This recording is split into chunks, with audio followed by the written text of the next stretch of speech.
आप सभी गुरु भाई गुरु बहन के चरणों में मेरा प्रणाम।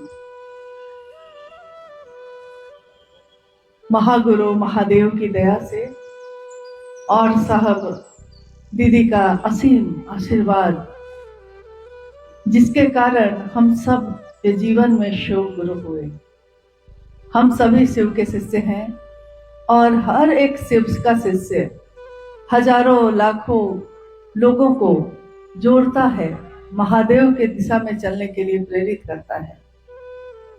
आज की ये शिव गुरु संगोष्ठी का आयोजन थी, इसी के निमित्त यहाँ के स्थानीय कार्य को जो हमने आज तक किया है, आगे भी जो हम करने वाले हैं और आज जो स्थिति चल रही है उस पे विचार विमर्श करने के लिए, आपस में विचार का आदान प्रदान करने के लिए, कौन क्या सोच रहा है, कौन क्या कर रहा है, इसके परे जाकर अपने लक्ष्य के तरफ ध्यान एकत्रित करने के लिए।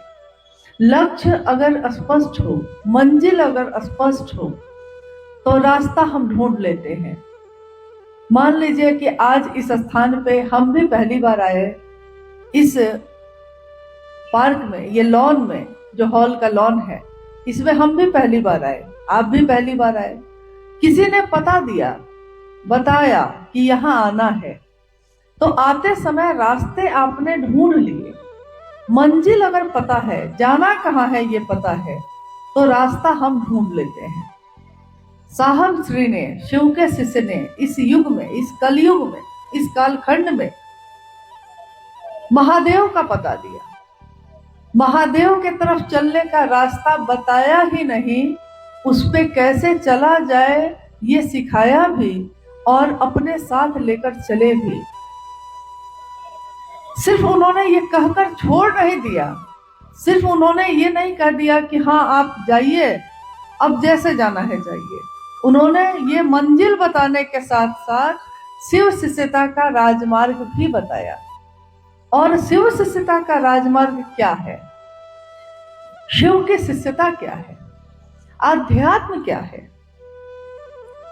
गुरु भाव क्या है, गुरु का अनुग्रह भाव क्या है, शिव की शीश शिक्षा में जो उनका दया भाव है वो क्या है। ऐसे अनेक प्रश्न हमारे मन में उठते ही रहते हैं।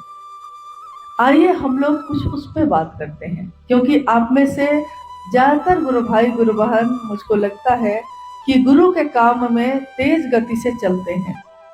तो हमको जब भी हम किसी से बात करते हैं तो हम कहते हैं कि शिव की शिष्यता एक आध्यात्मिक जागरण है। तो स्वाभाविक है कि वो व्यक्ति प्रश्न करता है कि आध्यात्मिक मतलब क्या होता है, अध्यात्म मतलब क्या होता है। अध्यात्म का अर्थ होता है खुद की खोज, अपनी खोज। मैं कौन हूं, क्यों आया, कहां को जाऊंगा, मेरे इस जीवन में आने का कारण क्या है, प्रयोजन क्या है, उद्देश्य क्या है, इसकी खोज। क्योंकि हम दुनिया में चारों तरफ देखते रहते हैं। एक घटना है कि एक बार एक गुरु ने अपने शिष्य से पूछा कि दुनिया में कैसे लोग हैं, इसका पता कैसे करोगे, दुख क्यों आता है इसका पता कैसे करोगे। तो शिष्य ने कहा कि दुनिया में सारे लोग दुखी नहीं हैं, कोई ना कोई तो सुखी भी होगा। गुरु ने कहा कि जाके पता करो। तो ये घटना है कि उनका शिष्य गांव में गया, उसने दूर से देखा तो देखा कि जमींदार है, इतना बड़ा भवन है, इतनी घोड़े गाड़ी सब है, तो ये तो जरूर सुखी होगा। तो वो उस जमींदार से मिलने गया। उसने कहा, भाई साहब आप तो बड़े सुखी होंगे, क्योंकि आपके पास तो लौकिक सुख के सारे साधन हैं। लेकिन उस जमींदार ने कहा कि मुझको संतान नहीं है, सुख के साधन तो मैंने एकत्र कर लिए, परंतु संतान नहीं है, यही दुख मुझको हमेशा पीड़ित करता रहता है। वहां से निकला, यानी वहां दुख है क्या, संतान नहीं है। निकला, उसने देखा कि एक किसान अपने खेत में बैठ के खेती कर रहा है, कोराई कर रहा है, और रोटी खाता है और वहीं घास पे सो गया है। उसको लगा शिष्य को कि ये किसान जरूर सुखी होगा। तो उसने उस किसान के पास जाके पूछा, भाई तुम तो रोटी और नमक खा के बड़ा तृप्ति से सोए हो, तुम्हारे जीवन में तो कोई कष्ट नहीं होगा। तो उसने कहा कि कष्ट ही कष्ट है, दुख ही दुख है। किससे? मेरे भाई से।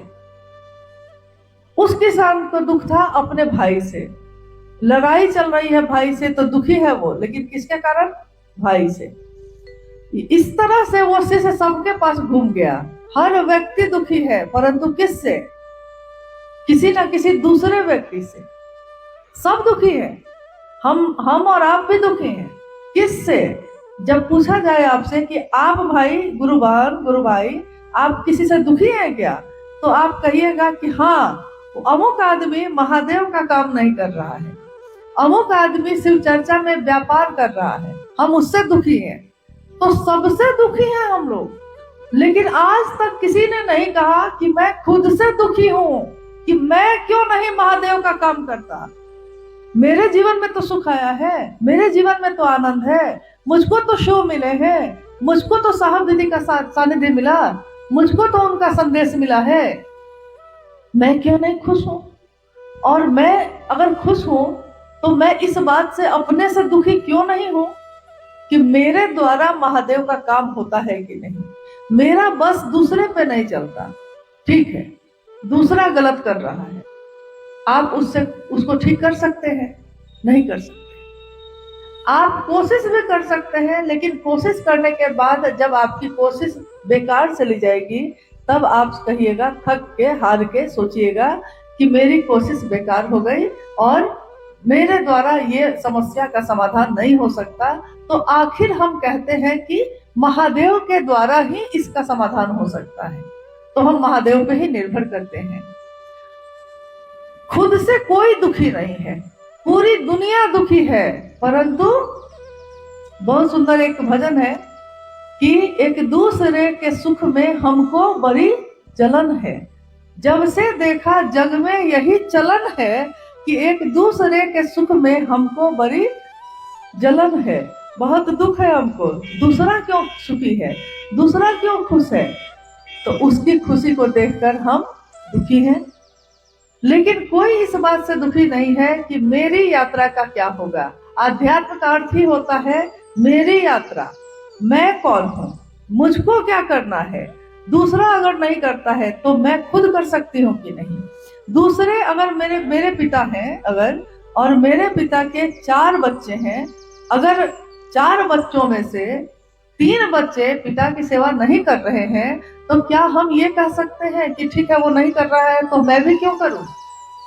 नहीं ना, क्योंकि हम ये तो सोचेंगे ना कि दूसरों पे मेरा बस नहीं है, मेरे भाइयों पे मेरा बस नहीं है, खुद पे तो मेरा बस है। मेरा कर्तव्य क्या है, मेरी जिम्मेदारी क्या है? मेरी जिम्मेदारी है कि मैं अपने पिता की सेवा करूं। मैं शिव का शिष्य, दूसरे शिव के शिष्य हैं और सही कर रहे हैं कि गलत कर रहे हैं, ये देखने में इतना मशगूल हूं कि मेरी अपनी यात्रा विस्मृत हो गई। अपनों की चिंता हमें सताती है, परंतु अपनी यात्रा विस्मृत हो जाती है।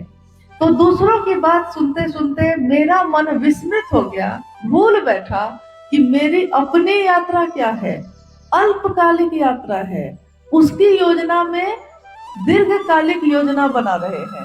अल्पकालिक यात्रा में छोटी सी यात्रा है जीवन की, जन्म लिया है, कुछ साल रहेंगे, 60 साल, 70 साल, 80, 90, 100 साल, और 100 साल बाद क्या होगा?